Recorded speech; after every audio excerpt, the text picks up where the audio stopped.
Shrimad Bhagavatam session 2 introduction परिचय।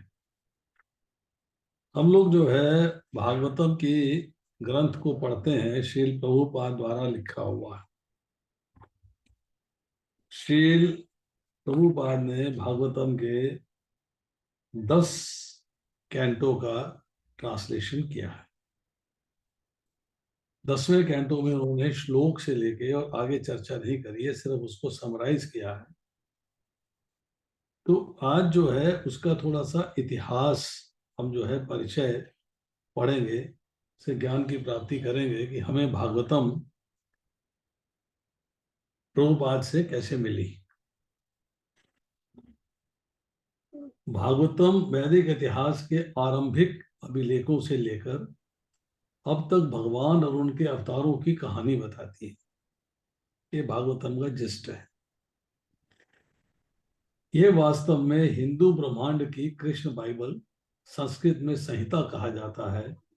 भगवत गीता इस पुस्तक से उसी प्रकार संबंधित है जैसे प्रभु यीशु द्वारा पहाड़ पर दिया गया उपदेश महत्वपूर्ण बाइबल से संबंधित है।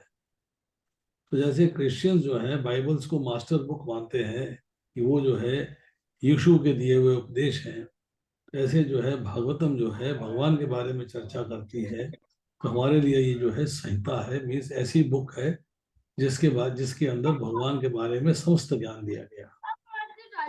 इसमें 335 अध्यायों में 18,000 छंद हैं।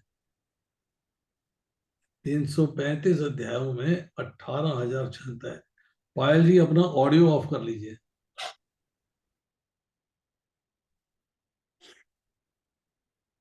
इसमें पुस्तकों के 12 उपविभाग हैं जिन्हें कैंटोस कहा जाता है। First canto, second canto, 12th canto. ये पुस्तकें एक साथ वैदिक संस्कृति का पूरा इतिहास बताती हैं और पुराण नामक कहानियों के शास्त्रीय संग्रह का सार कवर करती हैं। वैदिक कहानियों का ये विशेष संग्रह भारत के सभी महान 18 शास्त्रीय पुराणों में से सबसे महत्वपूर्ण माना जाता है। इसमें सभी वैदिक साहित्य से संकलित वैदिक ज्ञान का सार और साथ ही भगवान कृष्ण के जीवन की पूरी कहानी कैंटो 10 में शामिल है। इसमें उनके जन्म, उनकी युवावस्था, उनके दिव्य स्वभाव के सभी अद्भुत प्रमाण और कुरुक्षेत्र में महान महाभारत युद्ध तक के सभी प्रकार के राक्षसों को हराने तथा उनके अलौकिक पराक्रम को दर्शाया गया है। इस प्रमुख पुराण को संपूर्ण पुराण भी कहा जाता है, अमल पुराण भी कहा जाता है कि इसमें कोई मल नहीं है, गंदगी नहीं है। एक शानदार कहानी है जिसे श्री एसी भक्ति वेदांत स्वामी श्रील प्रभुपाद, जो कि एक चैतन्य वैष्णव थे और भगवान विष्णु के भक्ति भिक्षु परलौकिक नाम द्वारा पश्चिम में लाया गया। भागवतम का इंट्रोडक्शन श्रील प्रभुपाद ने पश्चिम में किया है। भगवान कृष्ण का रूप, भागवतम में भगवान कृष्ण का स्वरूप दर्शाया गया। उन्होंने भौतिकतावादी पश्चिमी लोगों, उन्नत दार्शनिकों और धर्मशास्त्रियों को प्रबुद्ध करने का साहसी कार्य किया ताकि उन्हें अव्यक्तिवाद और शून्यता के दर्शन के खतरों और अकेलेपन को दूर करने में मदद मिल सके। जो लोग जो है अव्यक्तिवाद का अर्थ यह है कि व्यक्तियों की वाणी में, व्यक्तियों की भाषा में विश्वास नहीं करते उन व्यक्तियों में जो कि वैष्णव है, प्रबुद्ध हैं और संत हैं। और जो लोग कहते हैं कि जीवन के बाद मृत्यु जब आती है तो आत्मा शून्य में मिल जाती है, तो यहाँ जो है उसके दर्शन के खतरों को दूर किया और अकेलेपन को दूर करने में मदद देने के लिए भागवतम का ट्रांसलेशन करके प्रभुपाद ने इसे पश्चिम देशों में पहुंचाया। अब इसके अनुवाद की बात होती है। अनुवाद जो हुआ है उसके लिए, अनुवाद के लिए इस इंटरनेट संस्करण के लेखक CL गोस्वामी के अनुवादों के परामर्श से लिया गया है, जो कि MA शास्त्री हैं। श्री विश्वनाथ चक्रवर्ती ठाकुर का परंपरा शिष्य उत्तराधिकार संस्कृत और श्री AC भक्ति वेदांत स्वामी श्री प्रभुपाद द्वारा इस पुस्तक का बाद में संस्करण। ये बिगिनिंग कहाँ से होती है? और अंत में शिल प्रभुपाद ने इसको ट्रांसलेशन किया है। सदियों पुरानी भारतीय वैष्णव परंपरा के आचार्य उदाहरण के तौर पर गुरु शिक्षण के बाद के अनुवादक भगवान या भक्ति के प्रति समर्पण की सुधार की संस्कृति के प्रतिनिधि हैं। ये प्रभुपाद के बारे में बताया जा रहा है कि भगवान की भक्ति के प्रति समर्पण के सुधार की संस्कृति के प्रतिनिधि हैं। आपको समर्पण कैसे करना है ये बताया जा रहा है और प्रभुपाद अपने पर्पस में इसको एक्सप्लेन करते हैं। जिस तरह से 16वीं शताब्दी से भारत में प्रचलित है, इस सुधार का तर्क है जाति व्यवस्था और एकल शुष्क किताबी ज्ञान के झूठे अधिकार को खारिज किया जाना चाहिए। किताब पढ़ ली अब एक्सपर्ट हो गया, नहीं। तब तक भक्त के साथ संग करके, उसकी पुस्तक के साथ संग करके ज्ञान नहीं प्राप्त करोगे, तब तक आपको जो है ज्ञान नहीं आ सकता। श्री कृष्ण चैतन्य को चैतन्य महाप्रभु भी कहा जाता है। अवतार हैं, भगवान का एक अवतार, जिन्होंने इस सुधार की शुरुआत की और भगवान के प्रति भक्ति विकसित करने के मूल उद्देश्य को बहाल किया और विशेष रूप से उस भक्ति के संबंध में व्याख्या करने वाले दो मुख्य पवित्र ग्रंथों के प्रसार के लिए प्रयास किया। चैतन्य महाप्रभु ने 2 ग्रंथों का प्रसार किया। कृष्ण को भगवान के सर्वोच्च व्यक्तित्व के रूप में ये ग्रंथ है श्रीमद् भगवद गीता और भागवत पुराण। 2 किताबों की चर्चा होगी, जिसके लिए चैतन्य महाप्रभु ने संस्तुति की। भागवत पुराण, जिसे श्रीमद् भागवत भी कहा जाता है, जिससे सभी वैष्णव आचार्यों ने शिक्षा के उद्देश्य से और अपनी भक्ति को आकार देने के लिए अपना ज्ञान प्राप्त किया है। सारे वैष्णव आचार्यों ने जो ज्ञान प्राप्त किया है, उसकी बिगिनिंग भगवत गीता से होती है और फिर भागवतम से होती है। शब्द दर शब्द अनुवाद और इस पुस्तक के पूर्ण पाठ और टिप्पणियों का हरे कृष्ण मंदिरों के भीतर और बाहर अध्ययन किया गया। जहां संस्कृति की शिक्षा भारत, यूरोप और अमेरिका में होती है, अनुवाद का उद्देश्य सबसे पहले इस गौरवशाली पाठ को इंटरनेट पर व्यापक दर्शकों के लिए उपलब्ध कराना है, जो अवेलेबल है। तो कृष्णा कॉम में जाइए, वहां मिलेगा, वेदाबेस में जाइए, वहां मिलेगा, पूर्ण ज्ञान आपको मिलेगा एज इट इज, जैसा प्रभुपाद ने लिखा। क्योंकि बाइबल, कुरान और अन्य कई पवित्र ग्रंथ आसानी से उपलब्ध हैं, तो लेखक का अर्थ यह था कि यह पुस्तक अर्थात श्रीमद् भागवतम व भगवद गीता भौतिक स्वामित्व के प्रतीक के रूप में उसकी अपनी किताबों की अलमारी की शेल्फ पर नहीं रहनी चाहिए। उसको प्रैक्टिकली लेखक ने इंटरनेट पे डाल दिया। आप इंटरनेट पढ़ेंगे, आपको सारा ज्ञान मिलेगा। जब हमने 2000 में यह प्रयास शुरू किया था, तब इस पुस्तक की उचित वेबसाइट उपलब्ध नहीं थी। जो ज्ञान साझा नहीं किया गया वह ज्ञान खो गया, और निश्चित रूप से इस प्रकार का ज्ञान अपने मुख्य मूल्यों में से किसी एक के रूप में अपरिग्रह और भक्ति के योग पर जोर देता है, इसे साझा नहीं किया जा सकता। तो 2 चीजों पर जोर दिया गया है। अपरिग्रह अर्थात संग्रह नहीं करना है, जो चीज इस्तेमाल नहीं हो रही है उसको जमा नहीं रखना है, और भक्ति मतलब भगवान की प्रेममयी सेवा। स्वामी प्रभुपाद का संस्करण बहुत व्यापक है, जिसमें उनकी टिप्पणियों समेत लगभग 2400 पृष्ठों का सादा बढ़िया मुद्रित पाठ है। ये केवल 10 कैंटो थे पहले। शेष 2 कैंटो को मरणोपरांत उनके शिष्यों ने उनकी भावना से परिपूर्ण होकर प्रकाशित किया। हृदयेंद्र दास गोस्वामी ने इसको प्रकाशित किया। अब लेखक लिख रहा है, लेखक है आनंद आधार प्रभु, एनिस्केडे, नीदरलैंड। 17 अप्रैल 2021 का लेटर है ये। इस प्रकार मेरे सामने 2 साहसी चुनौतियां थी। एक, पाठ को संक्षिप्त करना या पुस्तक का एक पठनीय चालू विवरण बनाना, जिसे एक ही शब्द में विच्छेदित किया गया था। और दूसरी चुनौती ऐसी भाषा में ढालना था जो 21वीं सदी के लिए उपयुक्त हो। इसके सभी आधुनिक और उत्तर आधुनिक अनुभव और दुनिया की वर्तमान सांस्कृतिक व्यवस्था की डिजिटल प्रगति इसके मूल छंदों में से कुछ भी खोए बिना इस प्रकार पद्म के रूप में एक और श्लोक का अनुवाद हुआ जिसमें विश्वनाथ प्रभुपाद और शास्त्री के शब्दों को काट छांट किया गया और पुनः अनुवाद किया गया, आज की समझ और प्राप्ति के लिए सेट किया गया। मेरे मामले में यह अनुभूति सीधे तौर पर आचार्यों शिक्षकों की वैष्णव परंपरा के शिष्य की परंपरा से उत्पन्न हुई। ये हम इसलिए पढ़ रहे हैं कि हम लोग कई बार इंटरनेट पे भी पढ़ते हैं, हमें थोड़ा डिफरेंस दिखाई देता है, तो समझ जाना चाहिए कि वो क्यों है, उसमें कोई चेंज नहीं है, एज इट इज ही है। जैसा कि गैर वैष्णव द्वारा पश्चिम में लाया गया था, क्या कि मेरे मामले में यह अनुभूति सीधे तौर पर आचार्यों शिक्षकों की वैष्णव परंपरा के शिष्य परंपरा से उत्पन्न हुई, तो साथ ही ज्ञान का उदय और योग अनुशासन के भारतीय दर्शन के कुल क्षेत्र की प्राप्ति से हुई। उसके बाद कहते हैं, इसलिए इस लेखक को इन महान नायकों के प्रति अपनी कृतज्ञता व्यक्त करनी होगी जिन्होंने पश्चिमी दर्शन की अड़ियलता, उनके सभी संदेहों, ठोसवाद और संशयवाद के साथ सामना करने का साहस किया।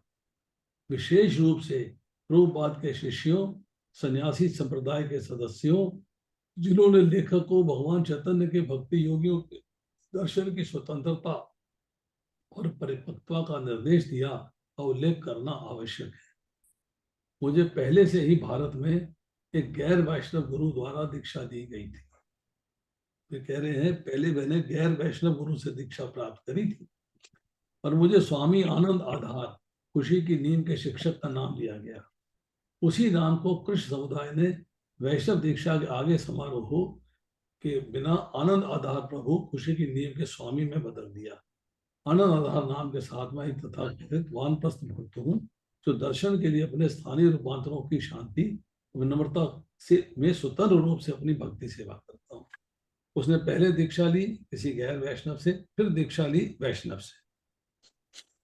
अधिकांश मामलों में श्री एसी भक्ति वेदांत स्वामी प्रभुपाद इस्कॉन के और विश्वनाथ चक्रवर्ती ठाकुर और सीएल के शब्दशः अनुवाद और व्याकरणिक निर्देश को स्वामी एम ए शास्त्री का अनुसरण किया गया है, क्योंकि उनका उपयोग उनके अनुवादों में किया गया था, पर मैंने उन्हें मोनियर विलियम्स संस्कृत शब्दकोश की मदद से जांचा।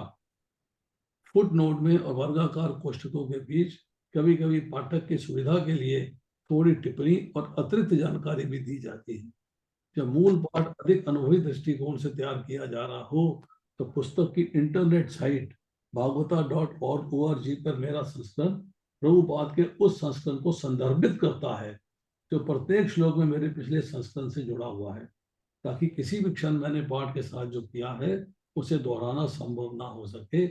यह वैष्णव समुदाय की वैज्ञानिक परंपरा के अनुरूप है। ये जो है इन्होंने अपने बारे में लिखा है और भागवतम का परिचय दिया है और प्रभुपाद के बारे में इन्होंने उनकी महिमा मंडन किया है कि भागवतम जो हमें पढ़ने को मिल रही है वो प्रभुपाद के द्वारा लिखी हुई है, उसको हम पढ़ते हैं। अब थोड़ी सी चर्चा करते हैं 2 मिनट के लिए श्रीमद् भागवतम, भगवद गीता और वेदांत सूत्र की। महान ऋषि कृष्ण द्वैपायन व्यास सभी वैदिक साहित्य के लेखक हैं, जिनमें से उनकी रचनाएं वेदांत सूत्र, श्रीमद् भागवतम और महाभारत बहुत लोकप्रिय। मत्स्य पुराण में अध्याय संख्या 53 और श्लोक संख्या 91 से लेकर 110, उसमें जो है मत्स्य भगवान कहते हैं कि मैं प्रत्येक द्वापर युग में अपने आप को व्यास देव जी के रूप में अवतीर्ण करता हूं और फिर मैं सारे शास्त्रों का, इसमें कि प्रथम मैंने किया है पुराणों को, फिर वेदों को, फिर उपनिषदों को संकलन किया है जो बाद में प्रकाशित। तो सारा वैदिक ज्ञान हमें जो है वो मिल रहा है व्यास देव जी के द्वारा।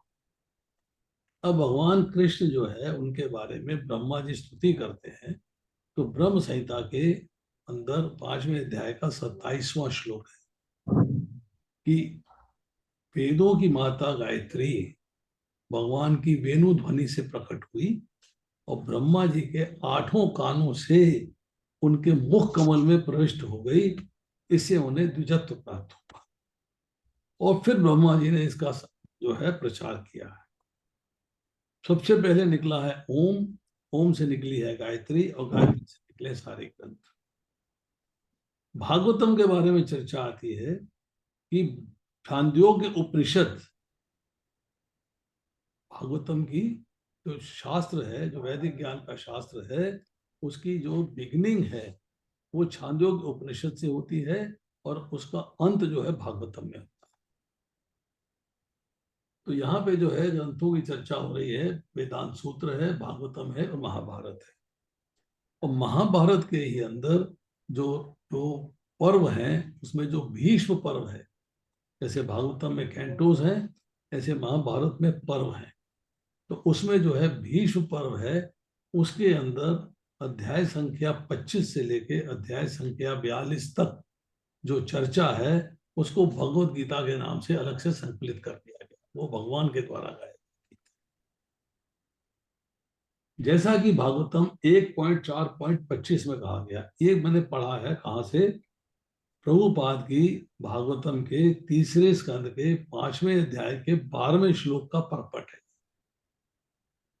3.5.12। जैसा कि भागवतम 1.4.25 में कहा गया है कि व्यास देव जी ने कम बुद्धिमान वर्ग के लोगों के लिए महाभारत की रचना की, जो जीवन के दर्शन की तुलना में सांसारिक विषयों में अधिक रुचि लेते हैं। सांसारिक लोग मतलब जो भोग विलास में रत हैं, जो भौतिक सुख ऐश्वर्य को ही अपना सारा सब कुछ मानते हैं, उनके लिए रचना करी गई है कि उनको जो है वेद पढ़ने की, उपनिषद पढ़ने की, पुराण पढ़ने की जो है बहुत मुश्किल आती है।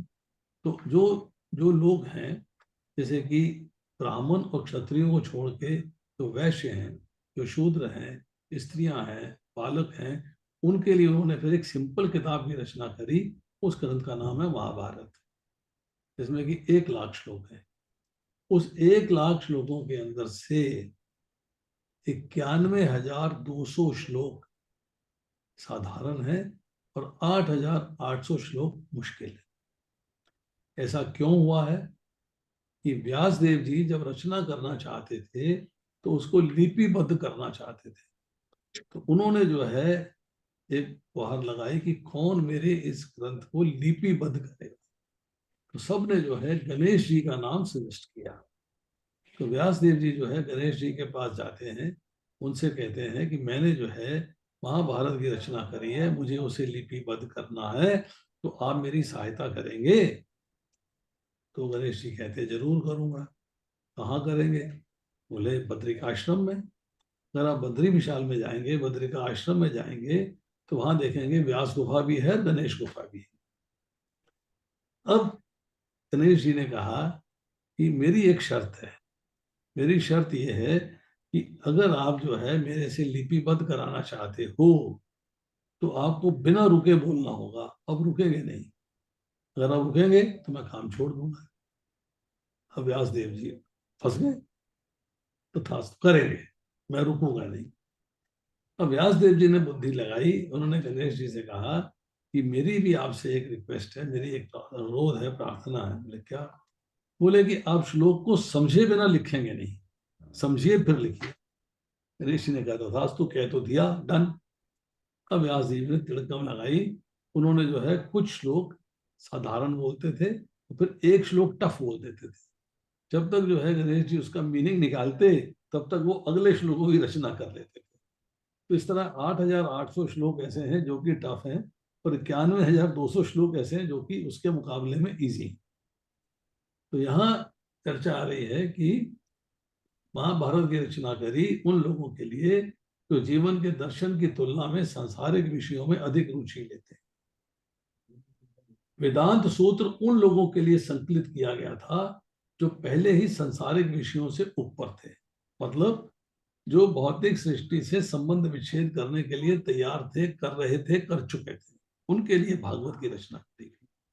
अब आप अपने पे लगा के देखिए, क्या हम भौतिक संसार से विरक्त हो गए कि हमारे लिए भागवत की रचना की गई है, हम उसको पढ़ते हैं, सुनते हैं? अगर नहीं, तो मैं ये नहीं कहूंगा कि हमको सुननी नहीं चाहिए, हमको पढ़नी नहीं चाहिए। एक क्लू है कि भाई मैं पढ़ रहा हूं, मैं सुन रहा हूं, तो मुझे भौतिक संसार से हौले हौले अपना संबंध विच्छेद करना। भगवत गीता में भगवान बार बार कहते हैं कि ज्ञान की तलवार, एक बुक है प्रभुपाद की, स्वॉर्ड ऑफ नॉलेज, ज्ञान की तलवार की दिव्य ज्ञान में भी चर्चा आ रही है, 15वें अध्याय में भी चर्चा आ रही है कि आप जो है इस ज्ञान की तलवार से ज्ञान प्राप्त करके अपना संबंध भौतिक संसार से काटिए और भगवान में लगाइए। तो अगर हम भागवतम पढ़ते हैं तो हमें ये कोशिश करनी चाहिए। तो जिन्होंने पहले ही सांसारिक मामलों की तथा कथित खुशी की कड़वाहट का स्वाद चख लिया, लगता है भौतिक संसार का आकर्षण बहुत मीठा है, पर है नहीं, कड़वा है। क्योंकि वो आपको भौतिक बंधन में बांधता है, वो आपको पुनरअभि जन्मम पुनरअभि मरणम के चक्र में बांधता है। इसलिए जो है वो कहते हैं कि खुशी तो मिल रही है भौतिक संसार को भोगने से, परंतु है कड़वी, मीठी नहीं है। वेदांत सूत्र का पहला सूत्र है अथातो ब्रह्म जिज्ञासा। अर्थात जब कोई इंद्र संतुष्टि के बाजार में सांसारिक पूछताछ का व्यवसाय समाप्त कर लेता है, तभी वह ब्रह्म पारगमन के विषय में बारे में प्रारंभिक पूछताछ कर सकता है। जब आप समझते हैं कि मैं भौतिक संसार को बहुत भोग लिया, मेरे को अब जो है कुछ और करना चाहिए, मुझे भगवान के बारे में जानना चाहिए, इसका अर्थ यह है कि अब आप अथतो ब्रह्म जिज्ञासा के लेवल पे आ गए। ब्रह्म मतलब भगवान, भगवान के बारे में जिज्ञासा कर रहे हैं। वे व्यक्ति जो अखबारों और ऐसे अन्य साहित्यों से भरने वाली सांसारिक पूछताछ में व्यस्त हैं, उन्हें स्त्री, शूद्र, द्विज, बंधु या महिला, श्रमिक वर्ग और उच्च वर्गों, ब्राह्मण, क्षत्रिय, वैश्य के अयोग्य पुत्रों के रूप में वर्गीकृत किया गया है। मतलब ये वो लोग हैं जो भगवान में इंटरेस्टेड नहीं होते हैं, भौतिक सुख भोग में इंटरेस्टेड होते हैं। अब उसमें से छूटते जा रहे हैं, कुछ लोग बाहर निकलते जा रहे हैं, भगवान में इंटरेस्ट पैदा करते जा रहे हैं, भगवान में इंटरेस्ट होता जा रहा है। ऐसे कम बुद्धिमान लोग वेदांत सूत्र के उद्देश्य को नहीं समझ सकते, भले ही विकृत तरीके से सूत्रों का अध्ययन का दिखावा कर सकते हैं। वेदांत सूत्र का वास्तविक उद्देश्य श्रीमद् भागवतम में लेखक द्वारा समझाया गया है, और श्रीमद् भागवतम के संदर्भ के बिना वेदांत सूत्र को समझने की कोशिश करने वाला व्यक्ति निश्चित रूप से गुमराह है। अब एक सिस्टम बन गया, बिगनिंग भगवत गीता है, ग्रेजुएशन आपकी भागवतम है, पोस्ट ग्रेजुएशन चैतन्य चरितामृत है, और डी फिल वेदांत सूत्र है। मतलब आप जब तक वेदांत सूत्र का ज्ञान प्राप्त करेंगे तो पहले भागवतम का ज्ञान आना चाहिए, चैतन्य चरितामृत का ज्ञान आना चाहिए, भगवत गीता का ज्ञान आना चाहिए, तभी वेदांत सूत्र को समझ सकते हैं। ऐसे गुमराह व्यक्ति जो शरीर को स्वयं समझने की गलत फहमी के तहत परोपकारी तथा परोपकारी कार्यों के सांसारिक मामलों में रुचि रखते हैं, मतलब जिनका इंटरेस्ट जो है धर्मशाला बनवा दी, भंडारे लगा दिए, अंध महाविद्यालय बनवा दिए, अस्पताल बनवा दिए, मतलब परोपकार करते हैं, पर फील क्या करते हैं कि शरीर और आत्मा एक ही है, दोनों अलग अलग नहीं। अद्वैतवाद में विश्वास करते हैं, शरीर और आत्मा में कोई भेद नहीं है, दोनों एक ही। ऐसे लोग जो है महाभारत का बेहतर लाभ उठा सकते हैं, जिसे विशेष रूप से शील व्यास देव ने उनके लाभ के लिए संकलित किया था। महान लेखक ने, मतलब व्यास देव जी के बारे में चर्चा हो रही है, व्यास देव जी ने महाभारत को इस तरह संकलित किया है कि कम बुद्धिमान वर्ग के लोग जो सांसारिक विषयों में अधिक रुचि रखते हैं, महाभारत को बड़े स्वाद के साथ पढ़ सकते हैं। इस सांसारिक खुशी के दौरान भगवत गीता का भी लाभ उठा सकते हैं, क्योंकि भगवत गीता महाभारत का ही अंश है, उसी का पार्ट है, तो उसका भी लाभ उठा सकते हैं। और उसके बाद श्रीमद् भागवतम, फिर वेदांत सूत्र। श्री व्यासदेव ने कम बुद्धिमान व्यक्तियों को भगवत गीता के माध्यम से दिव्य अनुभूति का मौका देने के अलावा संसारिक गतिविधियों का इतिहास लिखने में कोई दिलचस्पी नहीं थी। भगवत गीता के माध्यम से बेस भगवत गीता बनाई, दिव्य अनुभूति मतलब ट्रांसडेंटल हैप्पीनेस का मौका देने के अलावा, उससे ट्रांसडेंटल हैप्पीनेस मिल रही है, पर उससे अलग सोचें कि सांसारिक गतिविधियों का इतिहास लिखने में कोई रुचि नहीं। सांसारिक भोग, सांसारिक आकर्षण, सांसारिक गतिविधियां, इनका इतिहास लिखने में कोई रुचि नहीं। विदुर द्वारा महाभारत का उल्लेख ये दर्शाता है कि उन्होंने महाभारत के बारे में अपने वास्तविक पिता व्यासदेव से सुना था जब वे घर से दूर थे और तीर्थ स्थानों का दौरा कर रहे थे। फिर रिपीट करता हूं कि चर्चा आई है श्रीमद् भागवतम तृतीय स्कंद, तीसरा स्कंद, 5वां अध्याय, 12वां श्लोक, उसके परपट से। ये प्रभुपाद ने इसके परपट में ये लिखा। अब हमारी जो है चर्चा आएगी शॉर्ट में। आज थोड़ी सी बात करते हैं भागवतम के बारे में। श्रीमद् भागवत साक्षात प्रभु का वांगमय स्वरूप है, अर्थात रिटन स्वरूप है, जिसको पढ़ भी सकते हैं और श्रवण भी कर सकते हैं। ज्ञान, वैराग्य और भक्ति का समन्वय है। इसमें तीनों चीजें हैं, ज्ञान भी है, वैराग्य भी है और भक्ति भी है। इनका तालमेल है इसके अंदर। इसको आपको बड़े ध्यान से समझना पड़ेगा। भागवत में और श्री कृष्णचंद्र अर्थात नंद नंदन, यशोदा नंदन में कोई अंतर नहीं, दोनों एक ही हैं। ये भगवान का शब्द ब्रह्म स्वरूप है। मतलब भगवान ने अपने आप को शब्दों के रूप में, भागवत के रूप में प्रकट किया है। श्रीमद् भागवत ज्ञान, वैराग्य और भक्ति, पहले हमने चर्चा करी, तीनों का समन्वय सफर है। सफर मीन्स आप भागवतम पढ़ते जाते हो, ज्ञान में आगे बढ़ते जाते हो, वैराग्य में बढ़ते जाते हो और भक्ति में बढ़ते जाते हो। ऐसा लगता है जैसे ट्रेन एक स्टेशन से दूसरे स्टेशन जाती है, दूसरे तीसरे में जाती है, तीसरे से चौथे में जाती है। इसी तरह जो है आप एक के बाद आगे बढ़ते चले जाते हैं। भागवत के दो अर्थ निकलते, एक भगवान के लिए ईश्वरवाचक और एक भक्त के लिए व्यक्तिवाचक। ग्रंथ भागवत और व्यक्ति भागवत, दो चर्चाएं। भागवत कहते हैं भगवान को, भगवता प्रोक्ताम इति भागवता, जो साक्षात भगवान की वाणी है उसे कहते हैं भागवत। अब देखिए, भक्तानाम चरित्रानाम इति भागवतम, जिसमें भगवान के भक्तों के चरित्र का वर्णन किया गया है उसे भागवत कहते हैं। ये परम अद्वितीय ग्रंथ है श्रीमद् भागवतम। इसके बाद यस्मिन् अपहम हस्यम एकम कमलम ज्ञानम परम गीयते, श्रीमद् भागवतम 12वां स्कंद, 13वां अध्याय, 18वां श्लोक। कि भगवान के समुद्र प्रेम रस का छलकता हुआ सागर है। मतलब प्रेम रस ऐसे है जैसे गिलास में से जल छलक जाता है, पानी छलकता है, ऐसे भागवत जो है वो छलक रहा है। आपको उसे बस पकड़ना, पीना। श्रीमद् भागवत जिस समय नंद नंदन भगवान कृष्ण अपनी लीला को विश्राम देकर जब गोलोक धाने को जाने को तैयार थे, तब उद्धव से कहने लगे, उद्धव जी कहने लगे, प्रभु आप जा रहे हैं तो मैं भी आपके साथ चलूंगा, I will go along with you. Bhagavatam के 11वें स्कंद के 6ठे अध्याय का 43वां श्लोक है, ना हम त्वां घ्रि कमलम क्षण धर्मापि केशव त्यक्तुम समुत्सहे नाथ स्वधाम नय मामपि। अब भगवान कहते हैं उद्धव से, उद्धव भैया क्या तुम मेरे साथ आए थे?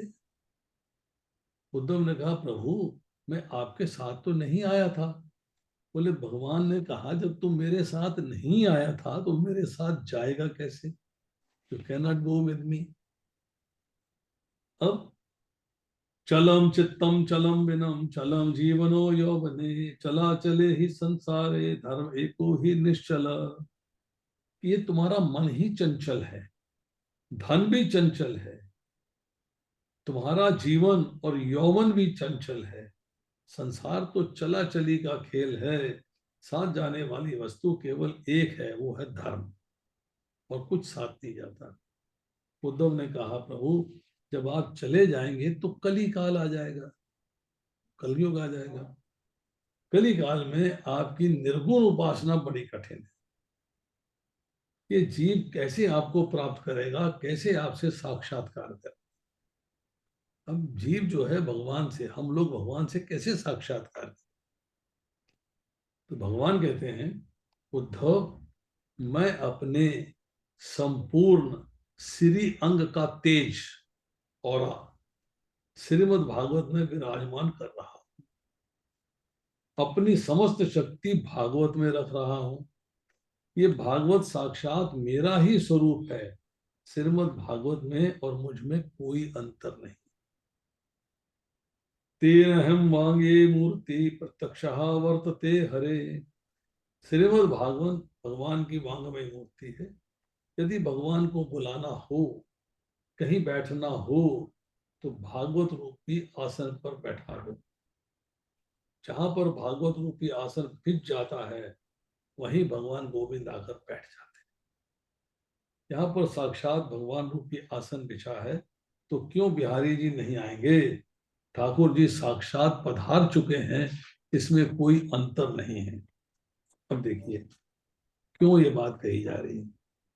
भगवान कहते हैं, ना हम बसामि वैकुंठे योगी नाम हृदय शुवा यत्र गायन्ति मद भक्ता तत्र तिष्ठामि नारद। भगवान कहते हैं कि मैं योगियों के हृदय में नहीं रहता। योगी नाम हृदयेषु, ना अहम वसामि वैकुंठे, ना मैं वैकुंठ में रहता हूँ, ना वैकुंठ में रहता हूँ, ना योगियों के हृदय में रहता हूँ।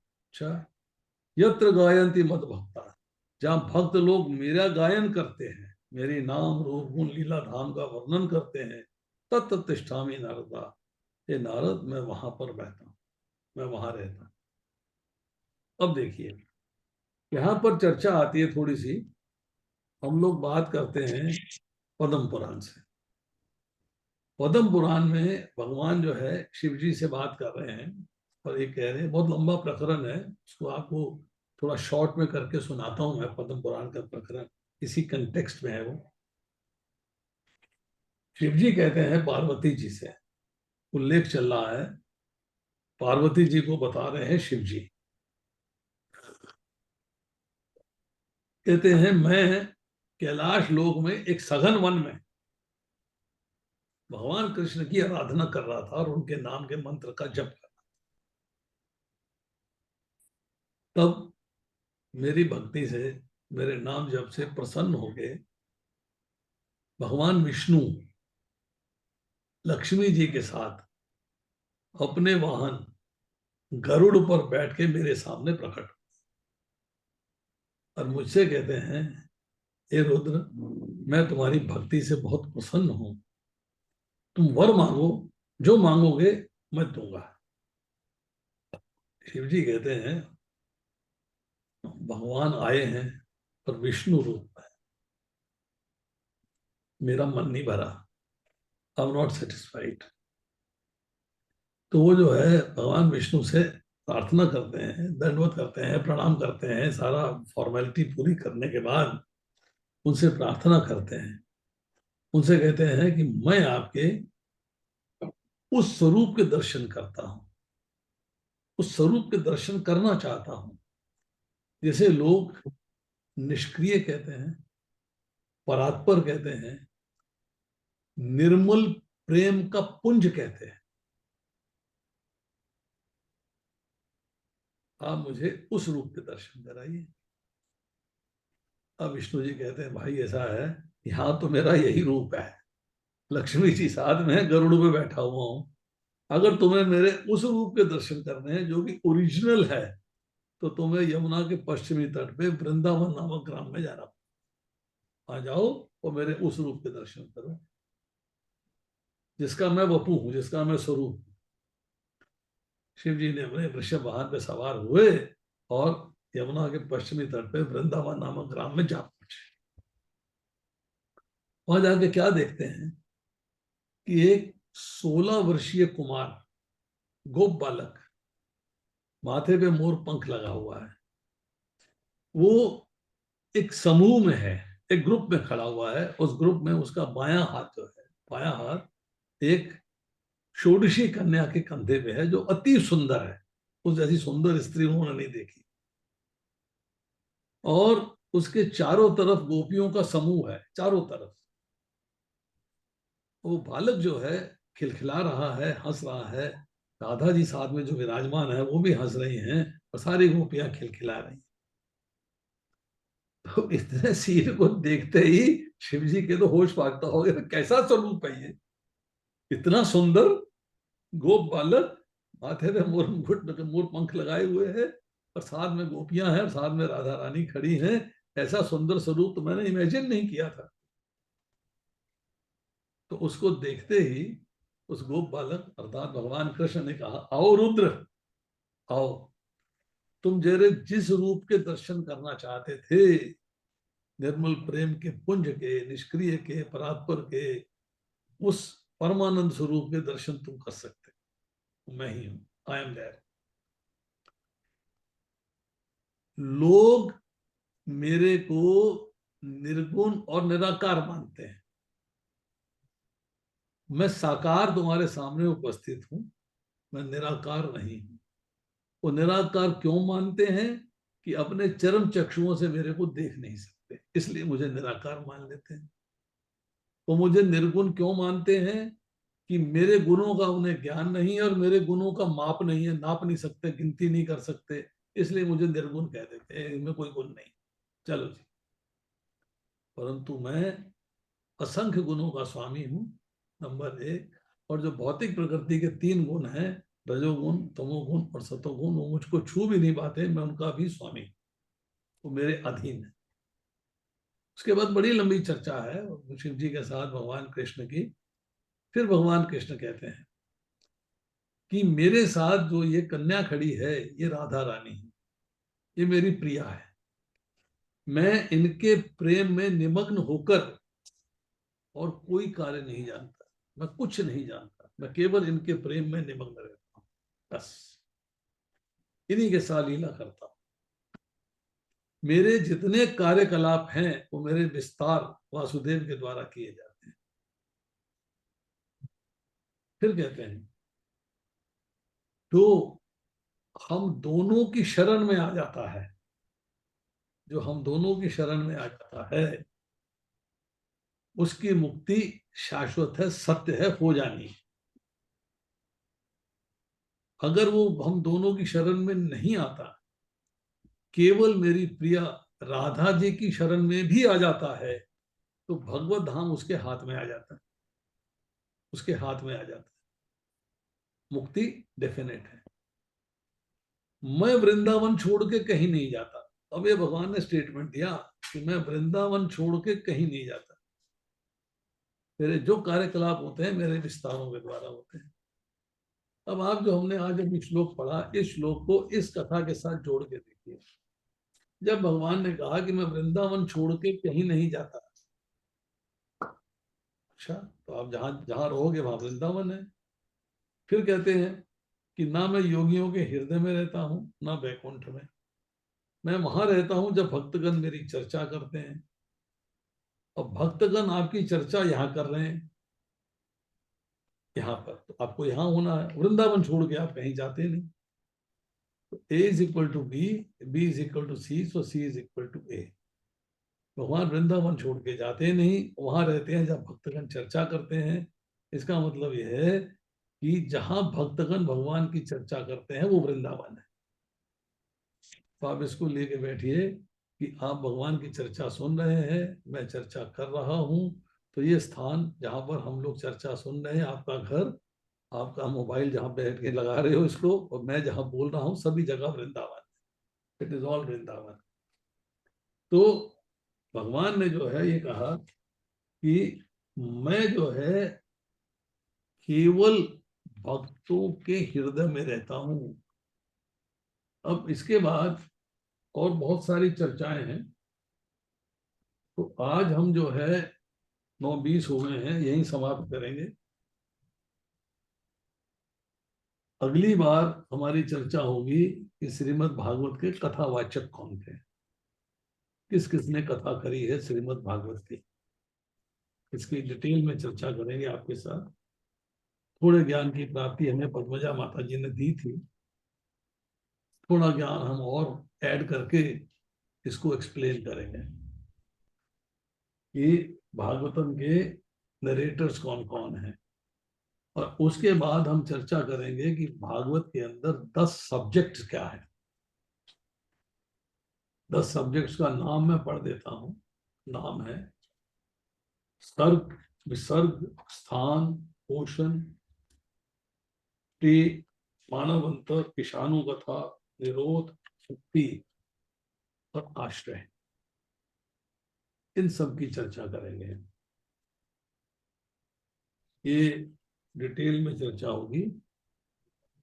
और ये 2 टॉपिक हैं, ये हम करेंगे मंगलवार और शुक्रवार में इनकी चर्चा। अभी किसी को कोई कमेंट करना है, कुछ कहना है तो कह सकता है, इज मोस्ट वेलकम। तो बहुत सारी इंट्रोडक्शन में भी बहुत सारी चीजें हैं। भागवतम के स्कंदों में क्या क्या दिया हुआ है, भागवतम में क्या क्या चर्चाएं हुई हैं, भागवतम के 12 स्कंदों में क्या क्या मेंशन किया हुआ है, उनकी शॉर्ट में समरी क्या है, उसको पढ़ेंगे, उसके बारे में चर्चा करेंगे। फिर ऋषियों ने जो है 6 प्रश्न जो किए हैं सूत गोस्वामी से, उनकी चर्चा करेंगे। इस तरह करके 2-3 सेशन अभी और होंगे, 2 सेशन अभी और होंगे। फिर हम भागवतम को फर्स्ट कैंटो से समराइज कर शुरू करें। चलिए, anyone wants to do comments?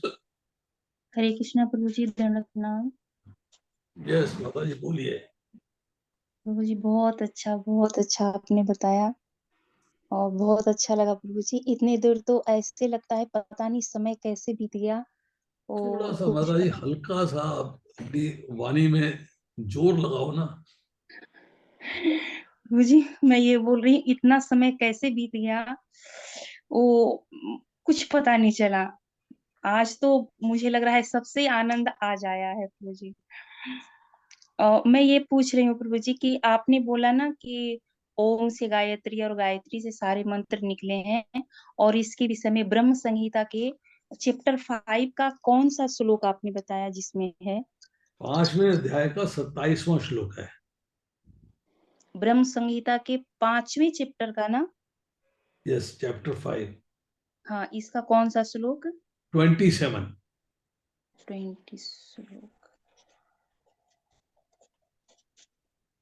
Hare Krishna प्रभु जी। हरे कृष्णा माता जी बोलिए। प्रभु जी बहुत अच्छा लगा भागवतम के बारे में सुन के। और प्रभु जी आपने जो ये बताया कि जहाँ भक्त लोग बैठ के मेरी चर्चा करते हैं वही वृंदावन है, ये लाइन बहुत अच्छी लगी। हम सब भक्तों माता के जी बीच में भगवान कह बैठे। रहे हैं, मैं तो कुछ नहीं कह रहा। प्रभु जी भगवान ने आपके कहा। थ्रू ही तो भगवान कहलवा रहे हैं ना, फिर यही तो सबसे बड़ी बात है। चलिए, अब ऐसा है कि आप तैयारी रखिए प्रश्न पूछने की, मैं संडे को पानीपत आ रहा हूँ। ठीक है, हरि बोल। ठीक है हरी प्रभु जी। बोल। प्रभु जी, मैं तो ऑफिस में बैठी हूँ, तो मेरा ऑफिस भी वृंदावन बन गया क्या? प्रभु जी, मेरा ऑफिस भी वृंदावन बन गया है यहाँ पे। तो संडे को हम लोग पानीपत को वृंदावन बनाएंगे। ठीक है प्रभु जी, ठीक है प्रभु जी, थैंक यू सो मच। हरे कृष्णा प्रभु जी, दंडवत प्रणाम। यस दीपिका जी बोलो। प्रभु जी बहुत ही अच्छा लगा, और स्पेशली ये जो पद्म पुराण वाली बात आपने बताई, ये पहले कभी सुनी नहीं थी। ये कहाँ पढ़ सकते हैं प्रभु जी और डिटेल में? पद्म पुराण पढ़िए। प्रभु जी इतना टाइम ही तो नहीं मिल रहा, आपके थ्रू इतनी सारी बातें पता चल जाती है इस लेक्चर में। आप 1 सेकेंड होल्ड करिए जरा।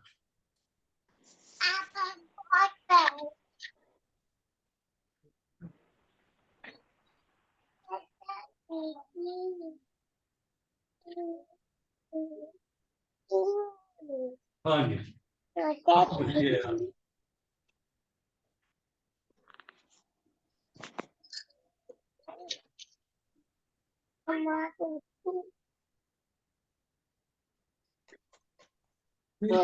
बहुत कुछ हमें जानना है और बहुत कुछ आपको बताना है, कहाँ कहाँ से हम ढूंढ के लाते हैं। अब इमेजिन करिए कितनी मेहनत पड़ती है ढूंढने में। आपको तो सही पता में प्रभु जी, हैट्स ऑफ प्रभु जी, आपके थ्रू इतनी सारी बातें पता चल जाते, वरना एग्जाम में तो पॉसिबल नहीं था। है। ये एक बात समझिएगा, मैं जो है बचपन से देखता आ रहा हूँ खेती कैसे करते हैं। और अब मैं अपने रूफ पे गार्डन मैंने बना रखा है जिसमें बहुत सारी सब्जियां उग रही हैं। तो मुझे पता लगता है कि मेहनत कितनी है। पहले सॉइल तैयार करनी पड़ती है। मतलब मेरे को पहले ग्रंथ दिमाग लगाना पड़ता है कि कौन सी चीज मैंने कौन से, मेरे पास कम से कम 300 से ज्यादा बुक्स हैं। 300 के आसपास बुक्स हैं मेरे पास। अब मैंने कोई टॉपिक देखना होता है तो मुझे तैयार करना पड़ता है कि भाई ये कौन सी किताब में कहाँ रखा हुआ है, ये किस जगह रखा हुआ है, कौन से पुस्तक में कौन से ग्रंथ में कहाँ है। फिर मेरा जो कंप्यूटर है उसके अंदर 100 GB डाटा है, 100 GB। मुझे वहां देखना पड़ता है कि मेरा वहां पर क्या है, कैसे है, कहाँ पर है।